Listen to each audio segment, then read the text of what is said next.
Hi, ನಾನು ನಿಮ್ಮ doctor Deepu Changappa. ಇವತ್ತು ನಾನು ನಿಮಗೆ ಕೆಮ್ಮಿಗೆ ಒಂದು ಮನೆಮದ್ದನ್ನು ಹೇಳ್ಕೊಡ್ತೀನಿ. ಇದಕ್ಕೆ ಬೇಕಾಗಿರುವಂಥದ್ದು 3 ಐಟಮ್ಸು: ಜೇನು, ಶುಂಠಿ ಹಾಗೂ ಕಾಳುಮೆಣಸು.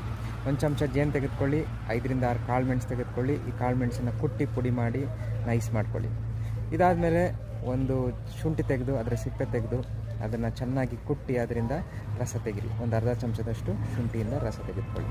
ಈ ಜೇನು, ಶುಂಠಿ ಹಾಗೂ ಕಾಳುಮೆಣಸನ್ನ ಚೆನ್ನಾಗಿ ಮಿಕ್ಸ್ ಮಾಡಿ ನಿಮ್ಮ ಬಾಯಲ್ಲಿ ತೆಗೆದುಕೊಂಡು ಒಂದು 5ರಿಂದ 10 ಸೆಕೆಂಡಷ್ಟು ಗಂಟಲಲ್ಲಿ ಇಟ್ಕೊಳ್ಳಿ, ಮತ್ತು ಅದನ್ನು ನುಂಗಿ.